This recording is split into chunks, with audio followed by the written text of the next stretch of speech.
Kids, I worked with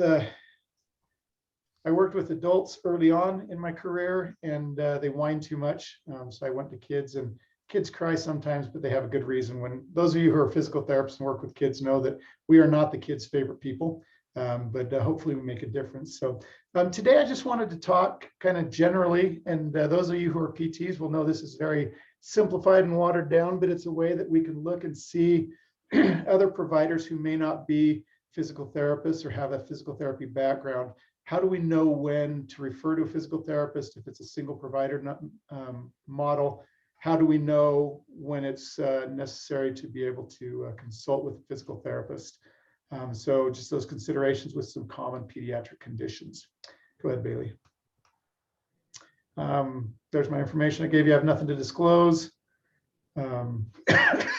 And so go ahead to the next one there. So the learning objectives for today, just to identify a few common pediatric conditions. And what I did is I just chose conditions that have been probably the most common conditions that I've encountered in the kids that I've worked with. Also to look for key points as an early intervention childhood provider or caregiver, and then to know when it's necessary to refer to a physical therapist. So just keeping that in mind as we go through this presentation. The common pediatric conditions that I've noted the most, developmental delay really is probably the most common one. And while it's not a specific diagnosis, a lot of kids come into at least the up to 3 program with a diagnosis from the doctor of a developmental delay.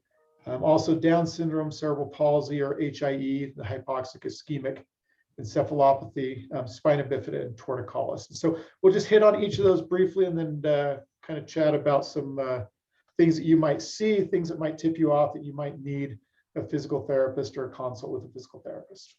Next one, Bailey. So when I go to evaluate or provide some treatment for the child, here's some foundational principles that I look at. First of all, and probably the most important, is that we're treating the child, not the diagnosis. For those of you who have been in early intervention for a period of time, you know that you can have a child diagnosed with cerebral palsy who looks extremely different from another child with that same diagnosis.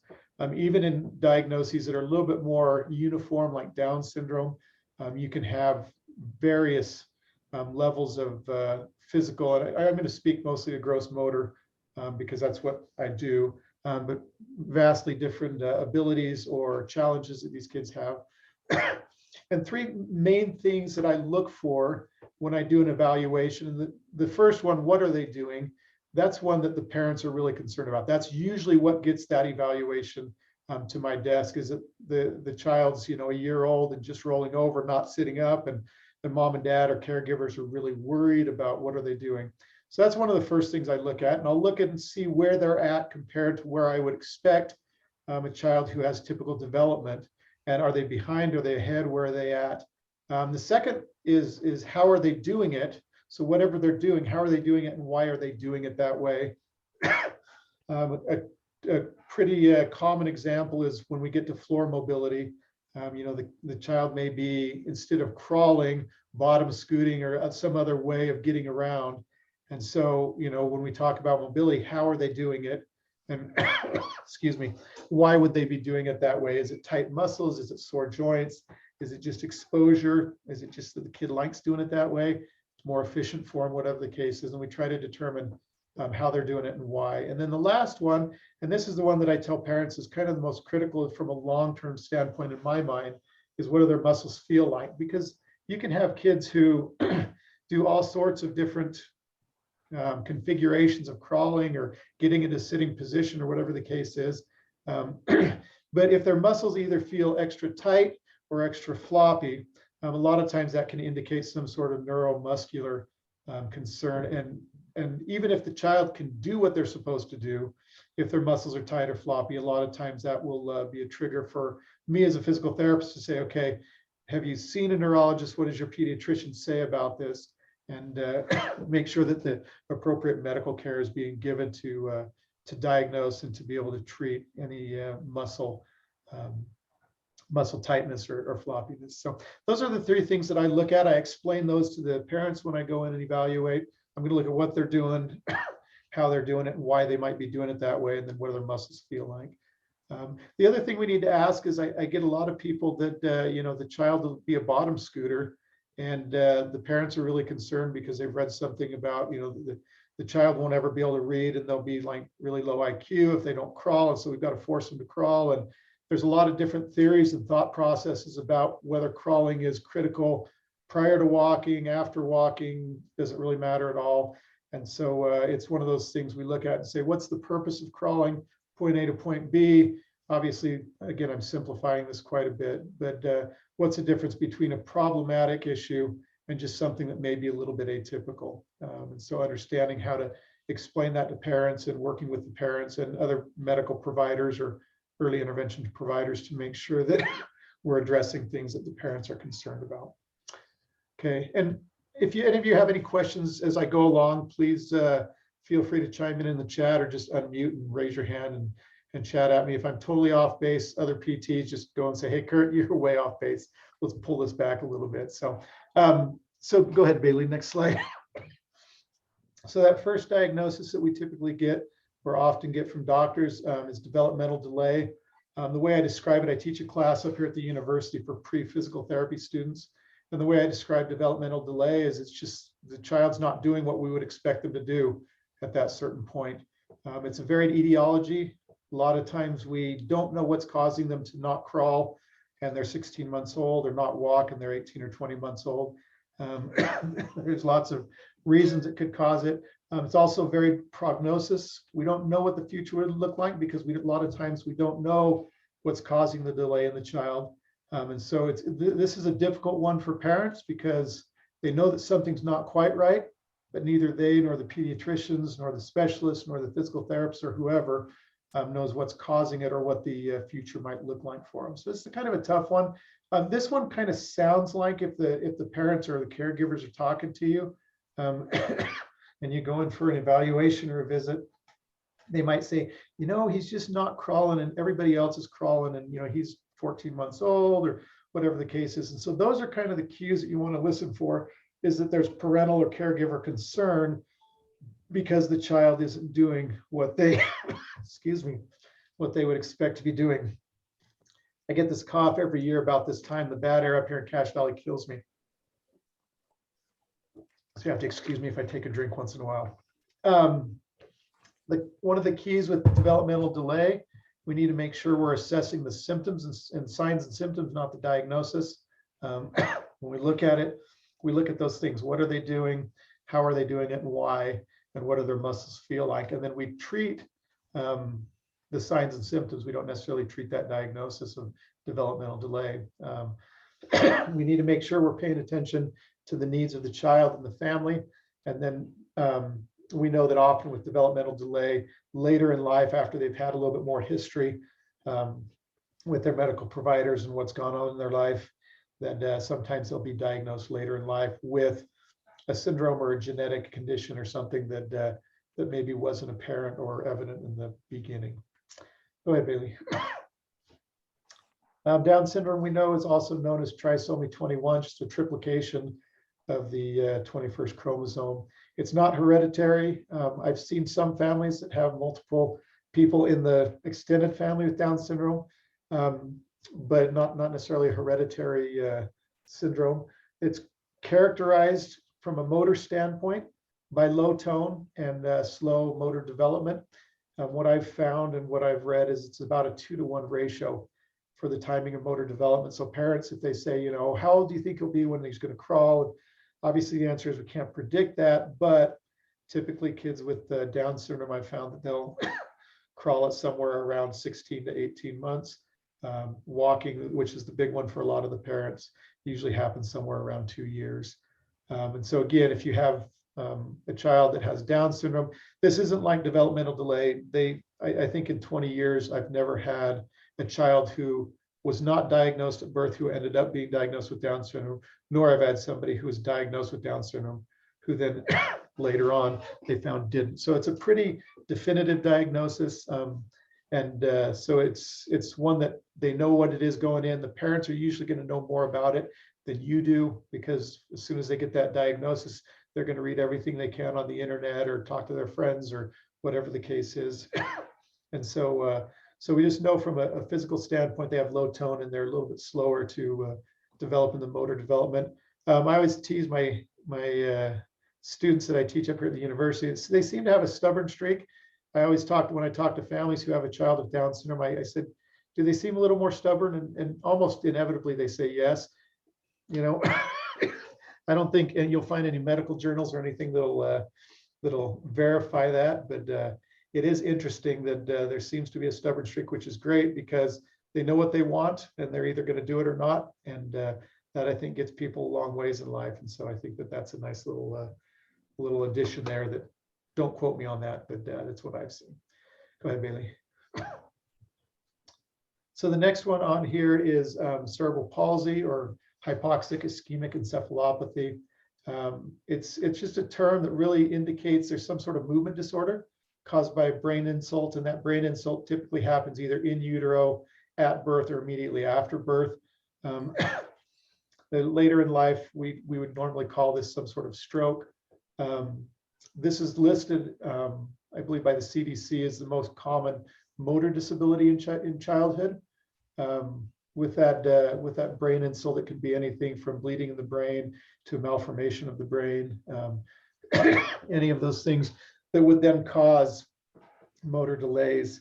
There is a large variability in the symptoms and outcomes of treatment, and that with children and adults, people with cerebral palsy. You can have children who have cerebral palsy who the cerebral palsy is so mild you don't really even notice a whole lot unless you know what to look for. And then there's cerebral palsy that affects children in a way that they'll use wheelchair for their entire life and have difficulty with a lot of the activities of daily living. And so those symptoms vary quite a bit. What this one sounds like my child feels stiff, or he's always kicking both legs at one time.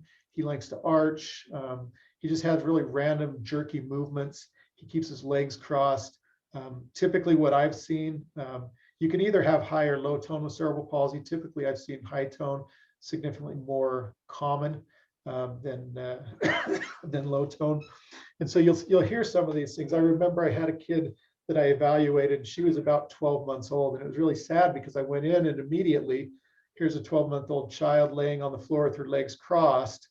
And I said, so have your pediatrician given you any kind of diagnosis? And the lady who'd been taking him into well child checks says, no, the pediatrician just says she's a little bit slow in her development.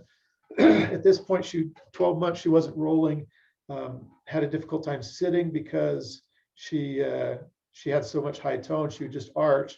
And so, excuse me, the mom was really concerned, but had kind of just trusted the pediatrician knew what was going on. And so within just a couple of months, we had them down at Primary Children's with a neurologist and had been diagnosed with cerebral palsy. But these were the things that the mom said. She's like really stiff and likes to arch all the time, and they're always crossing their legs, so it's hard to get her to sit, and a lot of these things. And so that's if you're not a physical therapist and you're not comfortable looking at some of the tone issues with muscles, these are some of the things that moms or dads or other caregivers might tell you about a child with cerebral palsy. Go ahead, Bailey. Another common one that we see is spina bifida. I feel like in my experience over 20 years, I saw more kids with spina bifida 20 years ago than I do now. This is one where the big push and the big kind of the public service announcements are to make sure you're taking your prenatal vitamins with folic acid. It is a neural tube defect that happens early in pregnancy. And so taking that folic acid and those prenatal vitamins ahead of getting pregnant, if possible, if not, as soon as you find out, to start taking that folic acid helps to decrease the likelihood of that neural tube defect. So the neural tube just being kind of the spinal cord in that area of the body as the fetus develops. The three main kinds of spina bifida is spina bifida occulta. When I say vertebra, I'm talking about the bone. Spinal cord is actual cord and the bundle of nerves there. But with spina bifida occulta, you won't see anything when the child's born. There's just a gap in the vertebra, usually on the posterior part of that vertebra. Usually there's not much neural involvement with that. It's hard to say how common it is, I suppose, because you don't really notice it. There may be a little dimple in the back or something like that. And a lot of times without the neural involvement, you won't see a lot of motor manifestations of the spina bifida. The most common one is the myelomeningocele. And so there's a sac containing neural tissue that protrudes off of the back. It looks just like a really large blister. I've had kids that have a 3-inch scar on their back because the blister was that big, or the sac. And what happens is, as the spinal cord develops, that sac develops, and so the neural tissue, the nerves that are coming down as part of the central nervous system, get kind of tied up in that sac, and so they don't make it down into the legs, or there may be sporadic innervation in the legs. Some of the nerves make it down there and are able to help muscles and sensory down in the lower extremities. A lot of times, depending on what the level is, and typically it's in the lower part of the back, depending on what the level of the myelomeningocele is, that will determine what innervation, muscles, and sensory is available to the child. And then the meningocele is rare. It's a sac protruding on the back, but there's not necessarily any neural tissue in that sac. So you generally have a pretty good outcome motor-wise with that. They just have to do some surgery, plastic surgery, to kind of close that area that was in that sac that's kind of open there. So kids with with spina bifida with the myelomeningocele will have issues anywhere from, they may limp a little bit, they may have flat feet, bowel and bladder incontinence is common with kids who have a myelomeningocele. And again, depending on what level that myelomeningocele is at, it will determine what level of effect that it has on the motor of the muscles and the sensory in the legs. Okay, last one on the top, on the different ones, Bailey.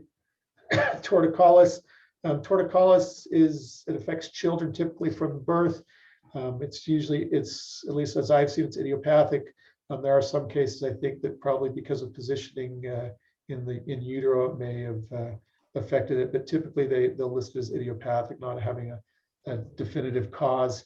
It's a rotation side bending, so they'll rotate to one side and side bend to the other. So it looks like they're looking up into the corner of the room when you're holding them there. A lot of times, if it's not caught early, the child will be maybe looking off to the right like this. And so when you lay them down, they'll get a flat spot on the back of the head on the right side there. You've probably seen some little kids going around with little clear helmets or that type of stuff. Those are to help reshape the head. It's best to get it taken care of prior to the sutures and that, the fontanelles closing in the skull. Plagiocephaly on that 4th bullet point there, that's just a misshapen head or an abnormally shaped head. And that happens when you get that flat spot because it shifts the plates of the skull. And so you can end up having a plagiocephalic situation. A lot of physicians are getting better at identifying that. From a physical therapy standpoint, you're going to hear the parent just say, yeah, they're always looking to the one side. I lay them down and she's always looking to the right, or I'll be holding her and she, I'll be nursing her and she doesn't nurse well on this certain side. And that's because she's having to turn her head to get to the position where she can nurse. And so, always looking to one side, doesn't nurse well on one side because she seems like she can't turn her head that far. And so those are 5 common diagnoses, I guess, that we'll see in kids as a physical therapist. If you want to go to the next one there, Bailey. So with those, obviously, if there's a diagnosis on the sheet that says cerebral palsy or Down syndrome or spina bifida or torticollis, whatever the case is, the evaluation is going to tell you a fair amount about what you need to see or what you need to do, what services are needed. But this is my rule of 2 months. And again, grossly simplified, but gives us an idea. So when you go into a first-time parent, you can say, okay, here's this rule of 2 months. And this is based somewhat on developmental charts, but also based on things that I've seen over 20 years. So from 0 to 2 months, and if you explain this to parents, then it's easy because they just put 2-month intervals, and there's kind of a big skill for each of those 2 months. They love the first one because everybody's kid achieves this first goal of looking cute. There's some random leg and arm movements, really nothing purposeful, what you're looking for is you're just looking for, reciprocal movements where it's one leg then the other, not necessarily both legs at the same time, although that's not uncommon at this age. From the 2 to 4 months, holding your head up either on their stomach and prone or tucking the chin when you pull them to sitting. By that 4-month time period, we like them to be able to be up on their elbows and looking around when they're on their stomach, reaching for some toys, tucking their chin when you pull them to sit. Between that 4 to 6 month period, really it's about rolling and reaching for toys when they're on their tummy. So starting to develop some mobility. I see the toy over there. I want to roll over and get it, or I hate being on my tummy, and so I'm going to roll over to get onto my back. And just for those of you who are on the call right now, these are all going to be in Canvas, so you don't need to worry about writing anything down. It'll all be available to you. These slides will. Between 6 and 8 months, we're really working on the big skill of sitting, and eventually sitting and reaching, working on that balance up until 6 to 8 months. And this is, again, just kind of typical developmental. Up to 6 or 8 months, you're always pretty much laying down unless somebody's holding you. And so 6 to 8 months is kind of a critical time when kids start to develop the balance that they'll then utilize as they get into the standing position later in life. Okay, Bailey. Between 8 to 10 months, we're talking about crawling or some sort of floor mobility other than rolling. So bottom scooting, hands and feet crawling, whatever you want to do, hands and knees, military crawl, however you want to do it. Just being able to get from point A to point B. 10 to 12 months, it's pulling to stand and cruising along the furniture, playing in a standing position, really starting to challenge that balance a little bit more because now you're up higher. That big melon that the kids have, I mean, it's 10% of our body weight, but it's 40% of their body weight. So you're standing up and the strength hopefully is there that you're able to stand and maintain a good posture with a relatively heavy head comparative to your body weight. Between 12 and 14 months, big skill is taking steps and walking. A lot of parents equate 12 months with walking, which in some charts you'll see that. I've noticed that between 12 and 14 months, they may take their first steps at 12 months, but 13 to 14 months is really where they start becoming what I term a walker, which to me means they prefer walking over crawling. So they'll get into a standing position somehow and they'll start walking and starting to prefer that over crawling. And then 14 plus months, it's just a variety of skills integrated. So it's mainly based on balance. So running, jumping, climbing up stairs, climbing up ladders at the playground, walking on uneven surfaces, walking up and down hills, those types of things. So that's kind of the quick and simple rule of 2 months. And so, as a provider, if you're not real comfortable with what the motor milestones are, if you just think every 2 months they do something new, so they're cute, they lift their head up, they roll, they sit, they crawl, they stand, they walk, you can kind of identify where they're at. So if you've got somebody that's, crawling and just barely starting to crawl and they're 14 months, you're like, okay, they should be starting to, walking, and so they're a little bit behind. The other part of the rule of 2 months is I always give kids 2 months on either side of that average, and still consider that pretty typical development. Based on environment, based on, was a child born early and still catching up? There's a lot of reasons why they could be a little bit earlier, a little bit late. And so I always give them the benefit of the doubt. So I get concerned about kids not walking somewhere between 16 and 17 months. I get concerned about kids not crawling somewhere around 12, 13, 14 months. But again, you got to take into account the environment and the amount of time parents or caregivers are spending with the child, kind of the stimulation that's there in the home. So the next slide, just some references. National Association for Down Syndrome, Cerebral Palsy Foundation, a milestone tracker through Learn the Signs Act Early with CDC, and then the Spina Bifida Association. So PT's in the group. Did I do okay? Was I way off base? Any other questions anybody has? Feel free to jump in and ask questions. If there's no questions, that works great. We'll just have Bailey move us into the case study. Curt, I actually had a question about something that we just don't hear a lot about in North Dakota, and I'm wondering if you are in Utah. I used to work in the school setting, and there were some kids that had some coordination issues that were really difficult to explain. And so as I started to do some digging, I started to learn about developmental coordination disorder, which I'll be honest, I have never seen diagnosed to a that I've worked with in this area. And so I'm wondering if that's something that you see and if there's anything that would give you early indication of that with children in that early. Because a lot of times, you know, these kids that are clumsy or running into things, losing balance, you know, we start looking at sensory processing immediately. But we don't, like, we never kind of go that way in our thinking. So just curious. That's a great question, Rebecca. And if there's other PTs in here that can jump in, feel free to jump in. I haven't seen that ever diagnosed with any of the kids that I've seen.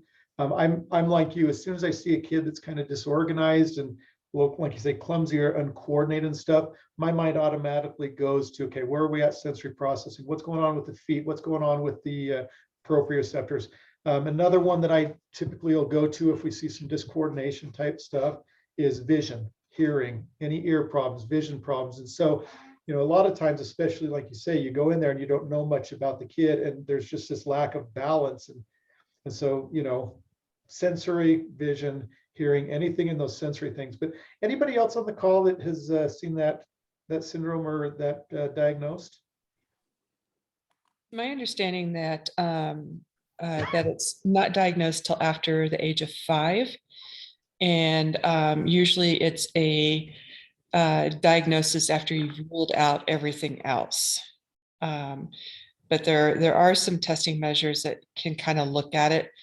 I also see it in the earlier populations, and I just kind of wonder if I could have followed them longer. Since I'm only in early intervention, I see them till 3. I don't get to see what the outcome is, but I wouldn't be surprised if down the line that diagnosis comes through. Yeah, it's really interesting. Like when I started researching it, I almost felt like this is a West Coast or an East Coast diagnosis. Like I don't see anybody in this half of the country really using it a lot. And so, yeah, it's kind of interesting. That is interesting, Kathleen. You talk about it being diagnosed after 5 is almost like a rule out diagnosis. Well, we can't find anything else it is. I mean, you see that sometimes with cerebral palsy that you'll have, you know, we've ruled out this, and this. And so it must be something along the lines of cerebral palsy or that. So that's interesting. Any other questions? Don't make them too hard. Remember, I'm just a JV team.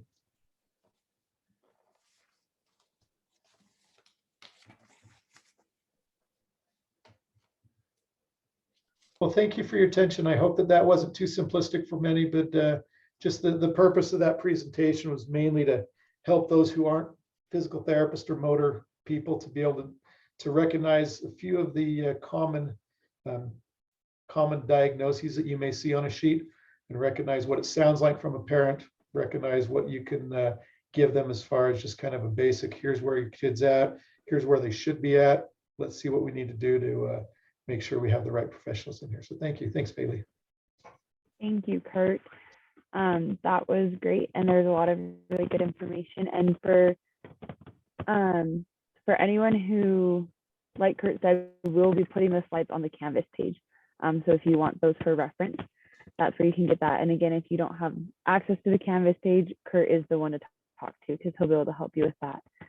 And so we're going to turn the time over to Rebecca Foster and Brooke Rosenau. I don't know if I said that right, Brooke, sorry.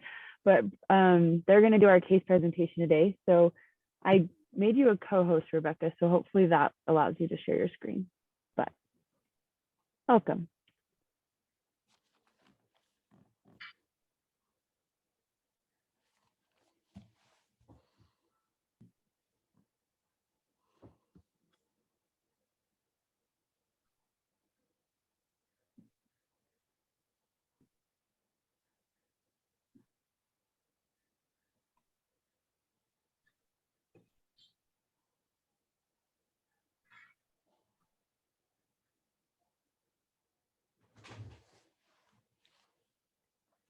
All right, could everybody see the screen? Yes, we could. It was in presenter mode though, so we could see like the notes and stuff. Okay.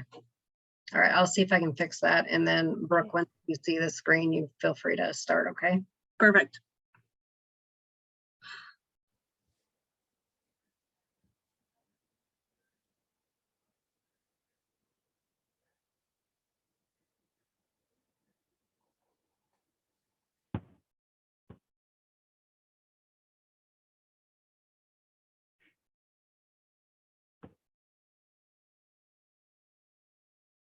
Can you see it now? Or is it still in the?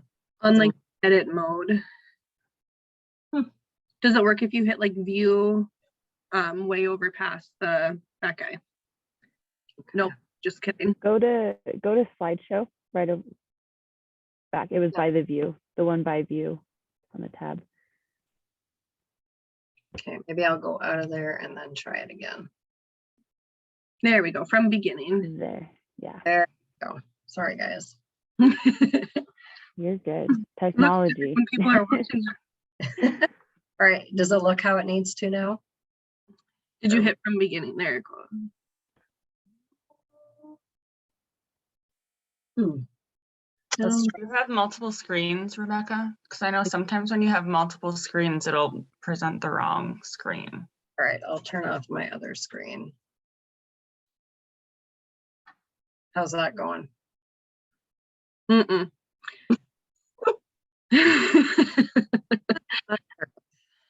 I have it downloaded, so I could try sharing my screen if Okay, you want. let's do that.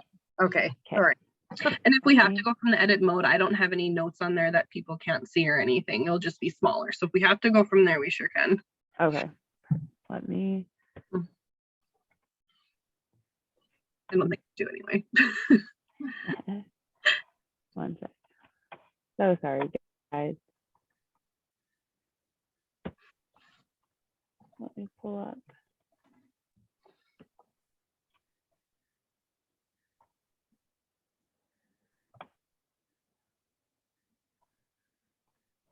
Okay.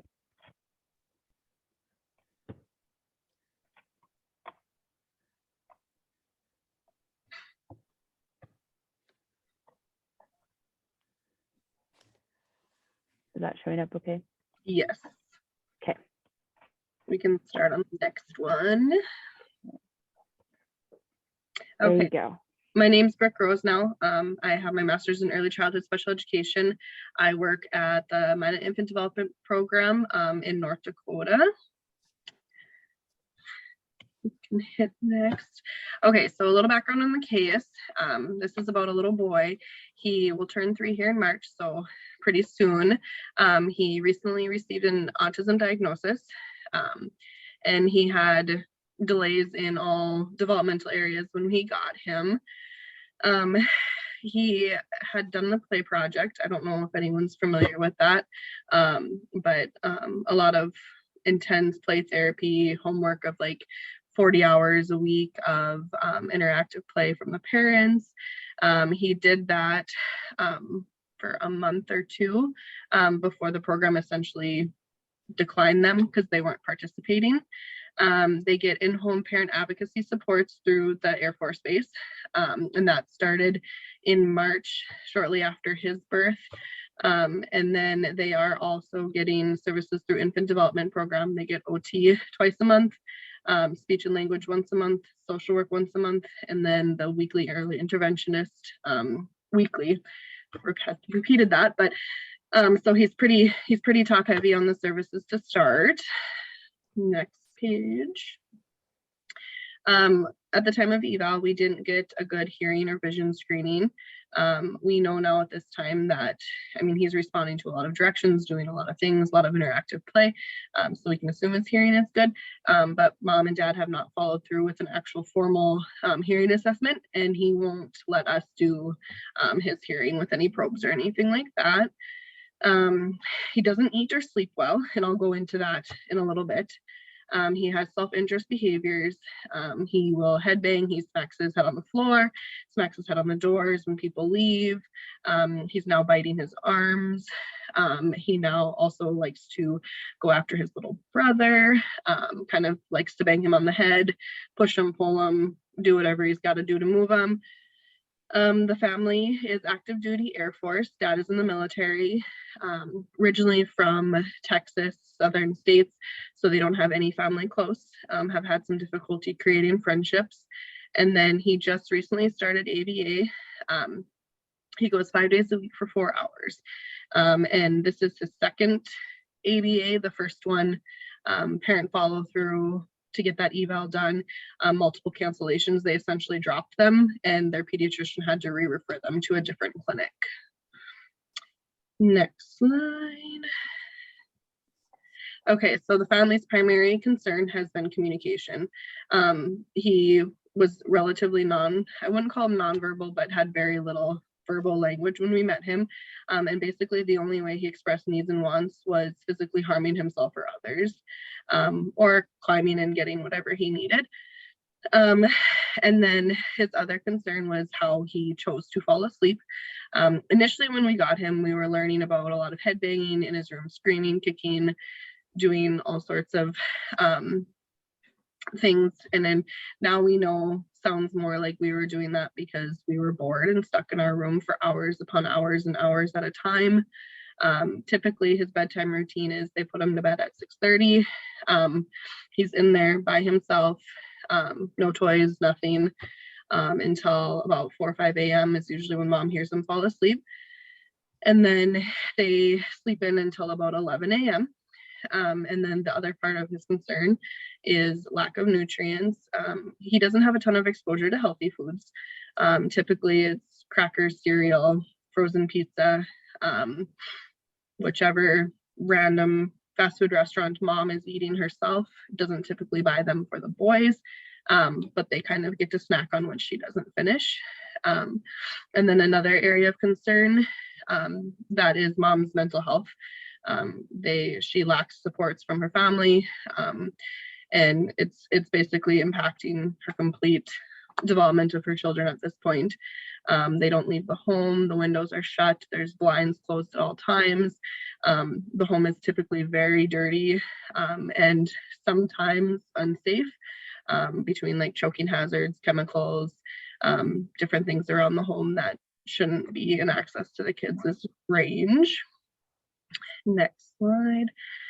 And so these are his specific goals that we developed with the family based on her concerns.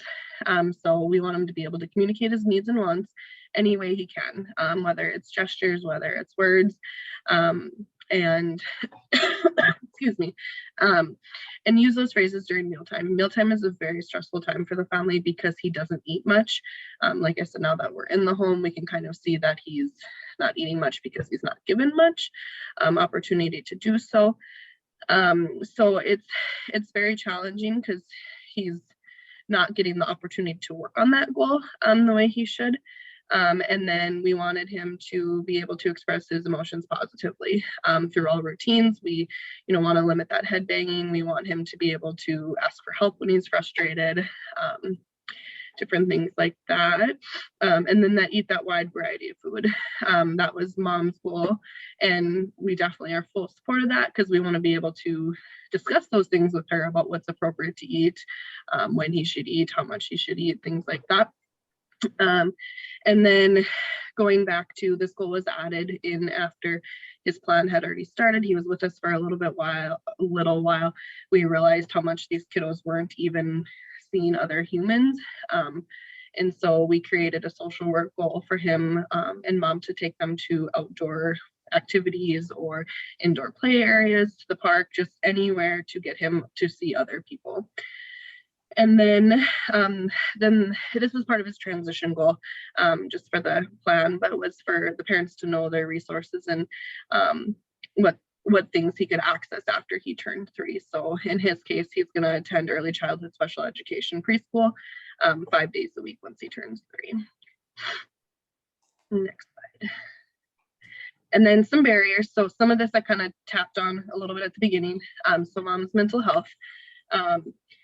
She pretty much has very little emotional energy to play, interact, take care of basic needs for her kids after both of her pregnancies. So they have the kiddo who's almost 3 and they have a 1-year-old. Mom was diagnosed after each delivery with postpartum anxiety and depression, which now they have just recently, when I was there last week, they had stated that it's anxiety, depression all the time. It's not postpartum. This is what she's dealing with. They also diagnosed her with autism spectrum disorders, PTSD, and then combined ADHD and dyslexia. And she had stated that the diagnosing doctor was like, I don't know how you're functioning at this point. And so she's definitely struggling. New addition to her difficulties and barriers for the family, that mom is now pregnant with their 3rd child. Her morning sickness has been intense. Getting out of bed has been hard. She's been in the ER multiple times for severe dehydration. We've had discussions where she's let us know that she knows where to go for suicidal thoughts, things like that.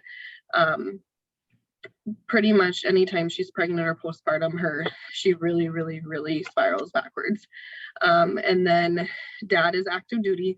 Initially, when I started working with the family, he was a full week away, didn't come home in the evenings, and then he'd be back for 2 weeks at a time. The weeks that dad was home, mom did really better. I shouldn't say really well, but she did better. And then the weeks he was gone, essentially they just fell apart. And now, due to parent advocacy and different supports within the military, they have been changing his shift to where he is home every evening and has a little bit more time off to help with providing for the family. And then, like I said earlier, lack of family and friend support with mom's anxiousness and things like that. She has stated that they've really not made any friends here. She doesn't like to do any mom groups, meet anybody, anything like that, to have a friend support base. And then her and dad's both family history is very negative for both of them. They've told us lots of stories of different abuse and neglect situations that they had grown up with. So their support system is pretty much non-existent at this point. So that's been definitely a barrier for them. And then right at the initial eval, when we were there, mom goes, I don't even know what to do with the kid. Her understanding of child development, even just the very basics, when to change a diaper, when to change clothes, when to take a bath, let alone teaching this kid how to talk, play, do any functional skills. She openly said, I have no clue what to do. And then initially, that parent, child and our EI parent relationship was pretty hard. Mom definitely didn't want any support, wanted things fixed, but didn't want to work towards any of it. So it was kind of hard to get mom on board, involved initially. Our first few months of visits were virtual, as the family was back home in the non-supportive environments for the summer. And then since coming, then with mom's anxiousness and stuff, lots of visits were very short, virtual, or completely canceled in general. Next slide. Some additional information here. So just some of the services that they've been offered, what's been followed through, what hasn't. Like I said earlier, they were essentially kicked out of the play project for not participating.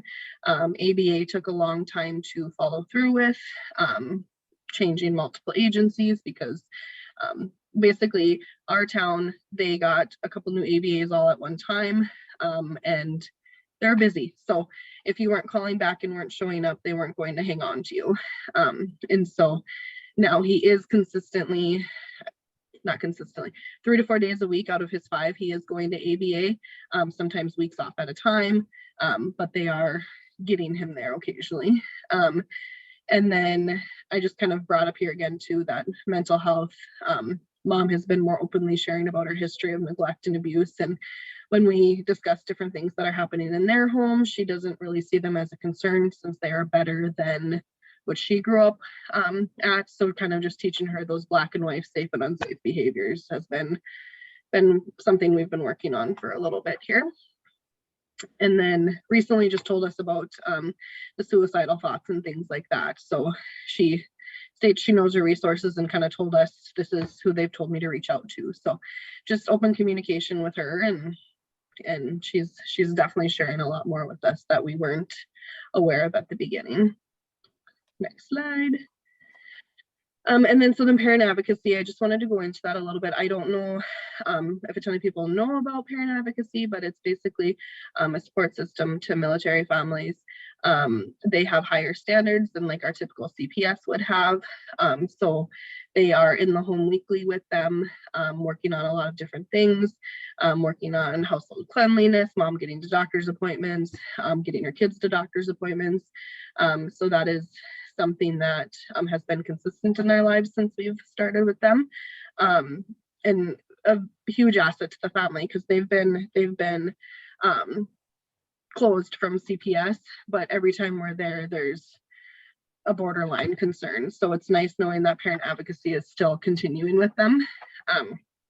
And then I wrote here that, you know, when we get in the home, both children, we only see one right now, the other one just got referred, but when we're in the home, we have seen exceptional progress. He wants to play with us. For a kiddo who he was really hard to get to play, he pretty much ran around shooting Nerf guns, pretend, not even actually shooting them, and that was about all he did for play.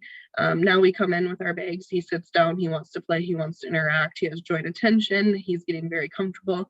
Mom often states, oh, he never does that for us. And so kind of breaking down those walls with her, showing her why he's participating with us. Next slide. So, and I wanted to add this too. So he was diagnosed with autism spectrum disorders right before we got him. And we had our doubts about, is this a true diagnosis or is this not? He looked more like a kid who was severely neglected. Now that we're in the home, pretty much any professional who's working with them, not that we're doubting the other diagnosis, but it definitely, we're seeing a lot more evidence that it's from neglect. He has really awesome back and forth play. He has good communication. He's eating pretty much everything they give him at ABA. He is playing with a wide variety of toys. He really, really wants to interact with us and becomes very upset when we leave. Our biggest difficulty with him is he has a little hard time transitioning. And this last week I was there, he was sticking a lot of my toys in his pockets and stuff. So I think he just really wants that interaction and something to play with. And then we're still concerned about that lack of sleep. We've been working on discussing like an appropriate bedtime routine with him, times a kid should sleep, and it's just not really happening. The kiddo has unlimited TV throughout the day. They don't usually turn it off at bedtime.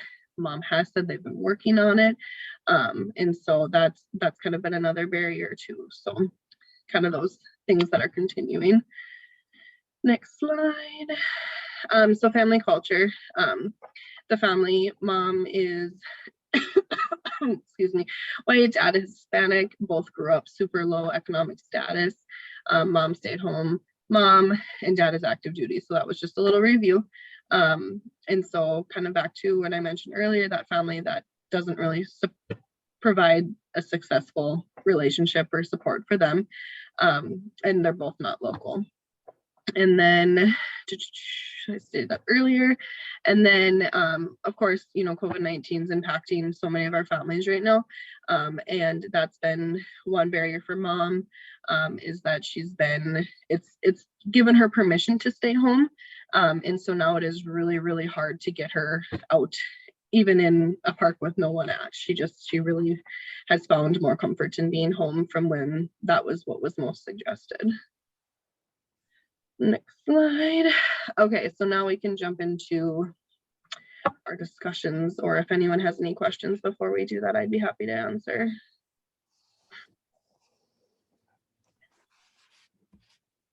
In the military program, did they provide respite for the mom? And so they do. And they offered it to them back in October. Parents have not followed through to receive those services. And that has been something I've been consciously pushing with them, reminding them that they have it, because there is a lot of times where mom does need a break. And instead of having someone else to watch your children for that break, that's when they're pretty much put in their room. And so, yes, she has been offered it. There just hasn't been a follow through. They've contacted her many times and have tried to set up those beginning steps to get it moving. I do know they filled out some paperwork last week, so not sure when we'll get to the next step, but they're going. Has mom been referred for any mental health therapy? Yes, so she used to attend weekly prior to us receiving this family. Since I have been with her, she has gone a couple times, and a lot of those she typically asks them to do virtual if she doesn't cancel. And I think she took a big gap in time because she was too tired, exhausted when she should have, been going. Early stages of this pregnancy, she took off about 6 months, and then just 3-ish weeks ago, she told me she had met with them again.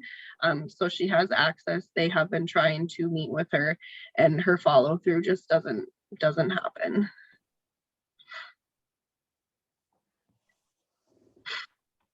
Have they had any threat from CPS? Well, not threat. Have they been to the point where they're being told if they don't comply or mom don't comply that the children will be removed? No, and so CPS has been involved. They've been dismissed each time. There has been no threats of removal. With the military and parent advocacy, they've been working really hard to support them to not get to that point. And the CPS, since I've been involved, was only involved maybe 2-3 months. And no, it hasn't been, but there has been, their pediatrician has filed multiple CPS reports based on the kids' conditions. And the youngest now has about a 3-week warning period before they mark him essentially failure to thrive. And so they've not been threatened. And mom has made the comments that I can't remember exactly how she worded it, but it was basically, I know exactly what to do and how to do it to make sure I make them happy, then they're not in my life for very long. And so you can tell that that's that history of do what you need to do while they're involved, and then limp it through until they're involved again, kind of thing. But she has not shared with me that they've been at full threat of removal. And the last CPS caseworker that I had talked to was most concerned about choking hazards. So it's kind of up and down right now. This is Bonita Hafer. Did you say that mom has a diagnosis of being on the spectrum, on the autism spectrum? She just received that diagnosis within the last 2 weeks. Do you think she might qualify for some developmental disability services herself? Mm-hmm. Okay. Yep, and that's program manager was there. The GDPM was there when she told us all of this. So she's kind of starting that next call to see if that's something she can qualify for. And then I seen the comment box, preschool attendance be dependent on mom. So in our school district, typically it is, unless the school is out of not district, but within a different serving school. Luckily, this family is within the school that doesn't provide ECSE services. So they're going to a partner school essentially. And so busing will be provided. All mom has to do is be up to get him on the bus and then be home to retrieve him. And so that actually works out really wonderfully. And the gal who does the diagnostic and the teaming to set up for the transition process has met the family a couple times. And so even if not, our district works really well that they would have got busing to that family.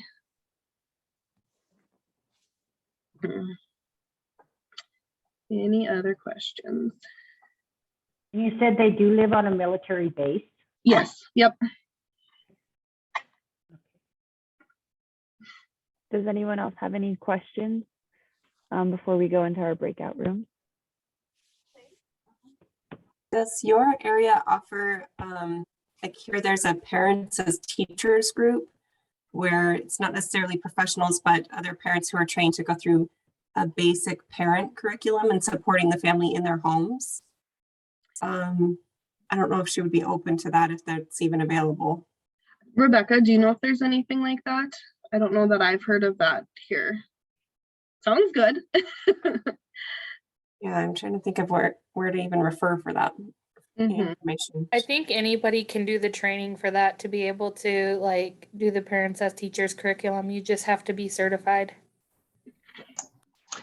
I know I'm from Butte, Montana, and I know that our parents as teachers is often through the health department. So that might be a place to at least inquire if that program is available. We'll definitely look into that.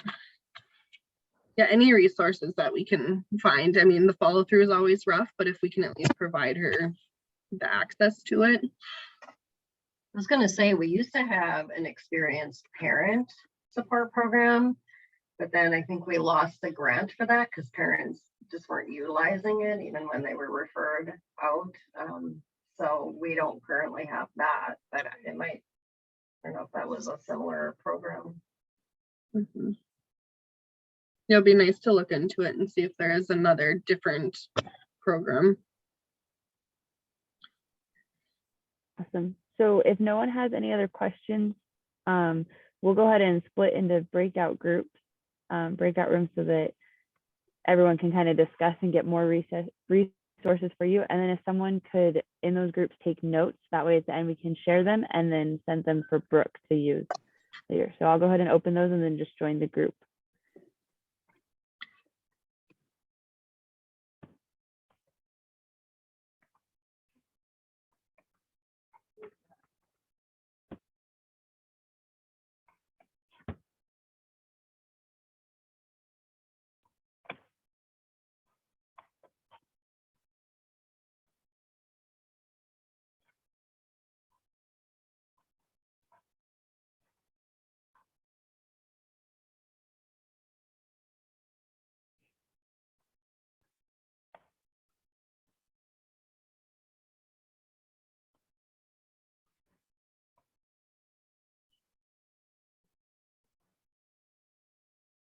Again, it's the theme. The really making sure the capacity for change, which is the mother, is strengthened, is really the focus. But we thought that you could like exploring the involving dad in the therapy, whether like see if that does improve, involving him in some way, whether it's recording some parts of visits and sending it to him, or sharing check-ins or resources via like text or something that he can reference later. And we also thought that support groups may work better for her if it's done in a way that she's used to interacting. If she's using her phone to text others or to scroll Instagram or YouTube, like finding ways to help bring in those supports there that then can be built out, and really focusing on that relationship building where she's at and then building out, because it seems that this family will be part of the early intervention program there for a while if they are staying there on that base.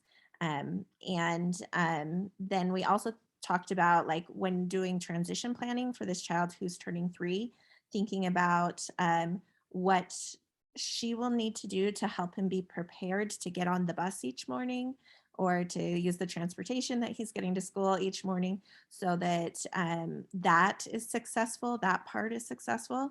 And then also thinking through access to food when he's at school. I don't know what it's like in North Dakota, but in Utah, we have free and reduced lunch, but typically the preschool doesn't access that unless specifically talked about. And so thinking about access to food when he gets into preschool as part of that transition planning. And for ours, they just meet half days, so they do provide like a healthy snack while they're there.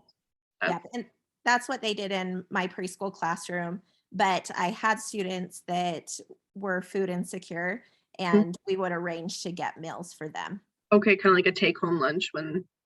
Yeah, when they got there, I'd sit down, they'd eat lunch while the other kids were doing their like workshops, or they'd eat breakfast while the other kids were doing their workshops, so that I knew they got a whole meal that day. So. Brooke, I was just going to add to that. That just made me think about another little person that I just had transition out, and he's with another rural school district, but for kids that do have food insecurity, they actually feed the preschoolers lunch before they go home. And they just kind of like bring them in with that first lunch group from the school, which I had never heard of before. So that might be something to look into. And also they have the backpack buddies in our area where they can have food sent home with them, like for the weekend, in case there is that food security issue. Perfect. And then just while it's on my brain, like maybe a visual sequence of things that mom needs to do with him in the morning before he's getting on the bus, like, clean diaper, clean clothes, whatever. Just kind of the basics. Perfect. Yeah, I think that will be beneficial, because even when we get there, they're taking him out of bed, and then we have to be like, oh, do you want to change his diaper before we play, as diapers halfway between knees and ankles and things like that. So yeah, that will definitely be something that she'll need. Perfect. And Kathleen did put in the chat, some preschool programs will go ahead and offer a full day due to the circumstances we are discussing here. So that was another comment. And then our last group, I don't know who took charge of that group. If anyone has anything to add.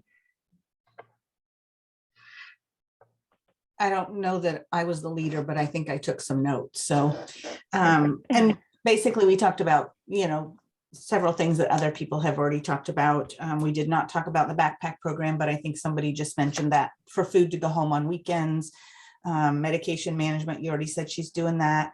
We kind of, somebody mentioned online parenting, like if they don't want parents as teachers to come into their home, there are some that she might be willing to do online that could be followed up. And then we talked about, really child welfare, maybe more referrals. It sounds like a lot of referrals have already been made, but I used to work for child welfare. And so I kind of think of that as a puzzle. So the doctor has one piece of the puzzle, but maybe the school has another piece and somebody else. And then individually, they're not enough, but when all put together, you get a better picture.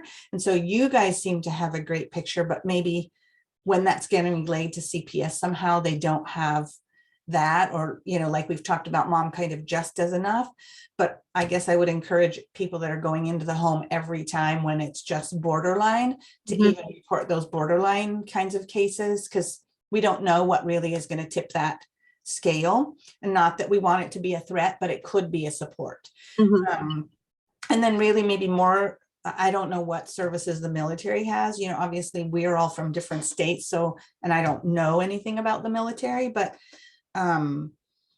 is there somebody that could be like almost a case manager that could, help with that? Or could, the dad's, somebody that's higher up? Are there, I don't know if there's social workers in the military that could come in and do some of that, on the base.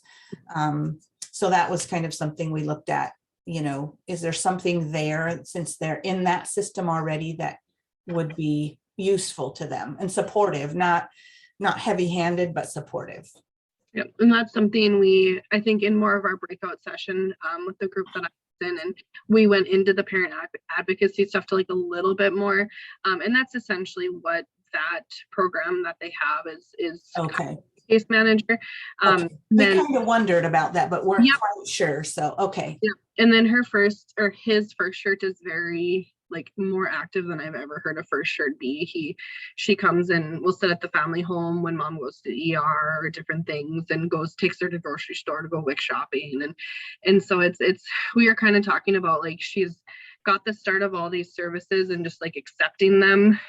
So the progress is coming, just to not push them too far or, you know, give them too much where then they're not going to follow through anything. We don't want dad to get kicked out of military, because that's been a topic, because then they're going to lose all of their services. Right.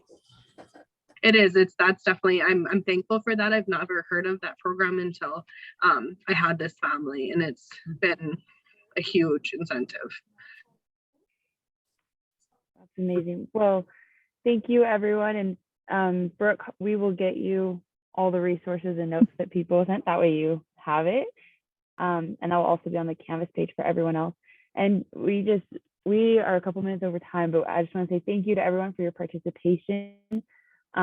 We had a great session today, and we're grateful for each of you. And make sure you register for the next month's session. That's going to be on March 2nd, which is crazy. And for those that took notes during the breakout sessions, I just put Kate Bennington's email in the chat. So if you could email all your notes to her, that'd be awesome. And thanks again. And Brooke, we all hope this case works out for that kid and that family. Hope so. We're getting a little worried with third baby coming, but the EI I'm sending in here when I leave, and then we're working on enrolling the middle brother now. So just we're trying to stay in that home and just be another resource to that family. Good. Well, thank you for all you're doing and for what everyone's doing. And everyone have a great day.